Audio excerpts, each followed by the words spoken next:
Hello and good evening, everybody. It is Monday, about 6 p.m. here in the southwest of the United States.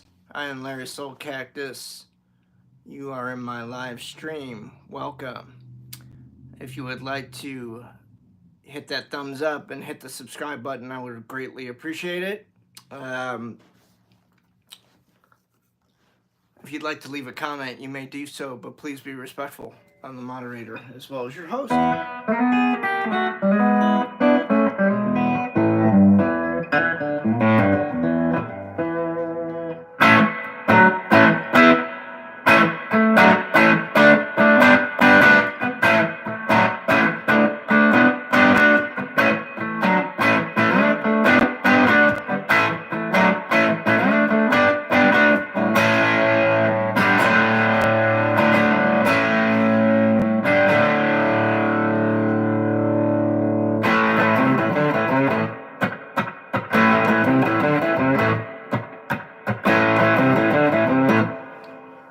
Jay, there's some AC/DC. How are you doing?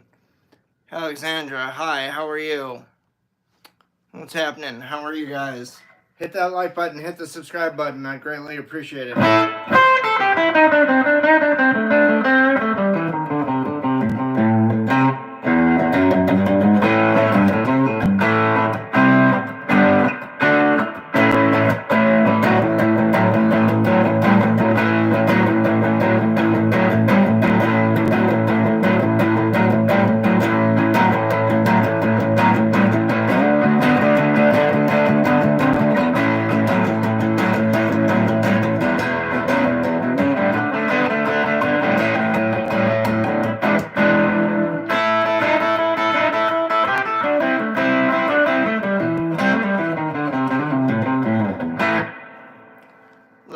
Chuck Berry, Rolling Stones kind of jam there. I'm glad it's good, Alexandra. That's cool. Thanks, Jay. Mr. Martinez, hi, how are you? Game on Earth, bless you. Bless you. Bless you. Let's see. I think I'm talking better than yesterday. Thanks for asking. Sometimes I get tongue-tied, like right there, tongue-tied with the alliterations of things. But anyways, anybody got any questions about songwriting? I was thinking about songwriting and what goes into the mind of a songwriter when they write songs, what influences them, what kind of choices do they make when they're writing songs. And in other words, subject matter, all right?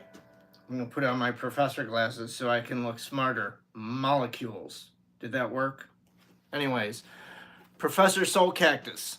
Anyways, what I'm saying is, subject matter of a song, you're talking about love, you could be talking about politics, romance, love, right? It can be like, you know, being in love for the first time, having love, love ending, breakup, right? Why do you think there's so many songs about relationships and love, right? You can write about everyday things. You know, I believe Sir Paul McCartney calls it silly little love songs. Write about peace.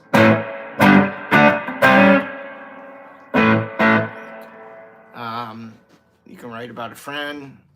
You can write about something that might have happened to you personally a long time ago or present day. I don't play Hotel California because I do not know it. Thank you. Death Pull the Plug. I'm not worried about P. Diddy watching me. Seriously. If you guys don't like the programming, you're more than welcome to go watch somebody else's stream. Anyways,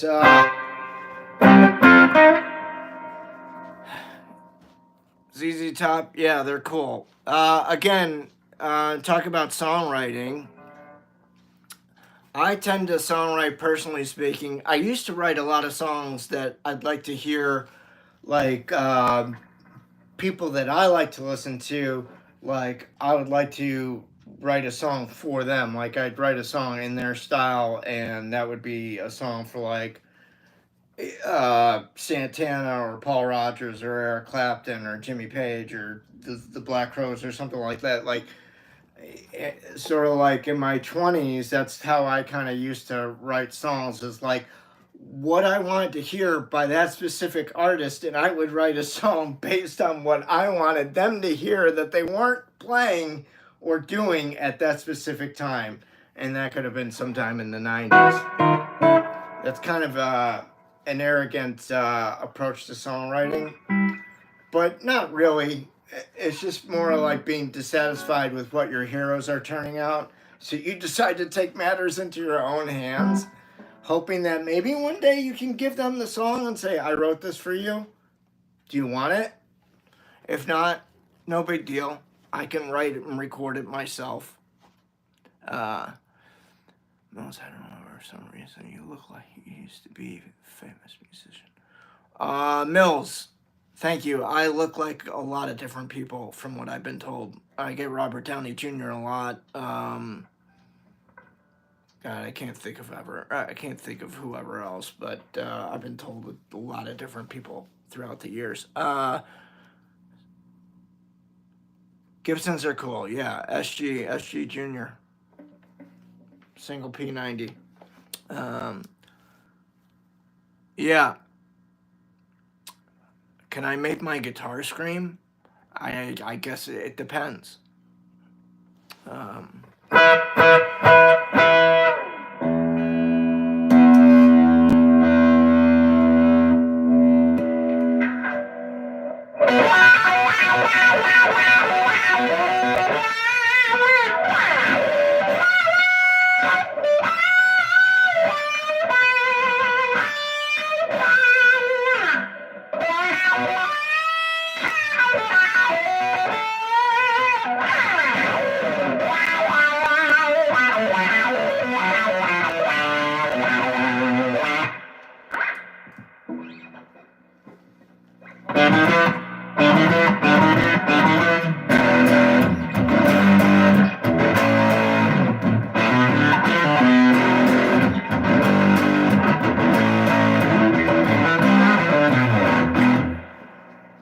That Santana tune, Open Invitation.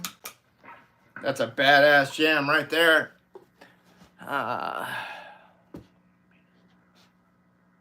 P90s are cool. They can do a wide variety of stuff. What amp am I running? I'm running a Swart STR-Tremolo amp. It's a 5-watt amp with a 110 Jensen P10R. Swart's out of North Carolina. Look up Swart amps online.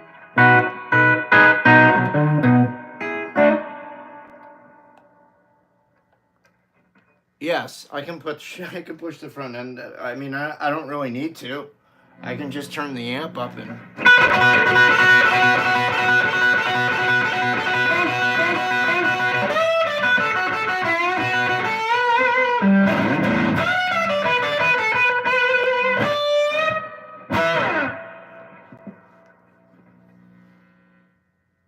With the wah, you just get more sustain and more crazy harmonic tones, and you're pushing more treble forward, so you can get a lot of stuff that you couldn't normally get. That's why it's cool. But I also used a fuzz face to drive the shit out of that too. Yeah, it's very cool for low power.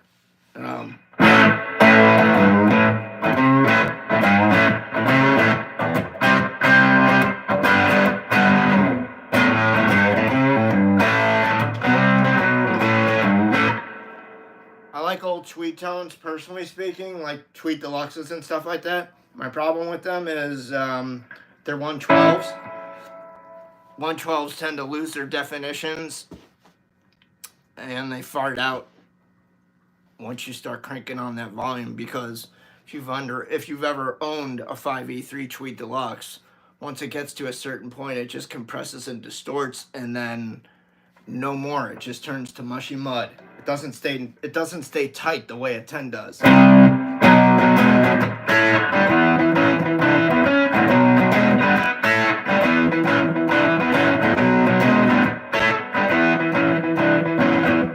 If you've ever played a Tweed Harbour, this is what this closely resembles by Swart, in my opinion.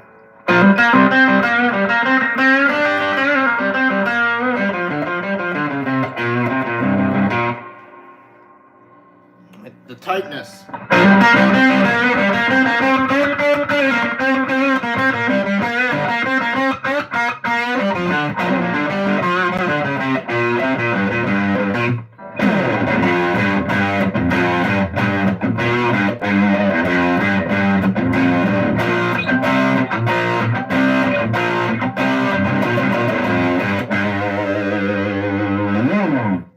That's some tight shit there, man. Nice, tight, well-defined. That's what I like. I took lessons for about a few years, and then I went to, I did high school jazz band, junior and senior year of high school. I went to Berklee College of Music for a little bit. I studied fine arts at University of Arizona. So I've had a lot of music education just besides private lessons. And I've been in many bands.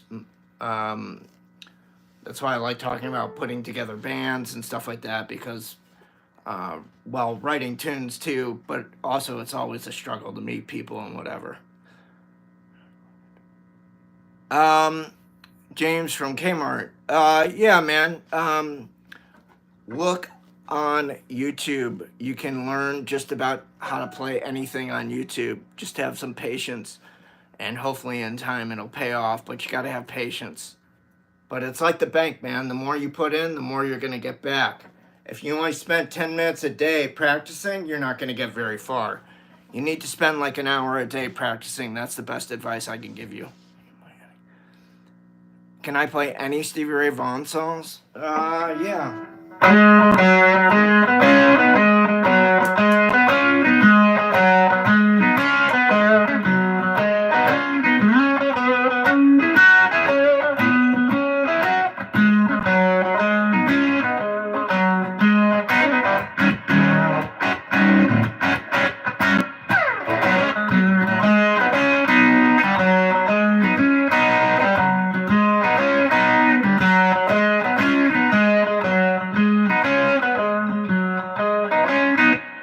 Cold Shot from Couldn't Stand the Weather.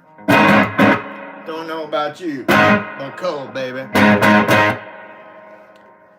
Stevie always plays a half step down. That's why I don't really like playing him. Can you play any Black Sabbath songs? Black Sabbath? Yeah, man.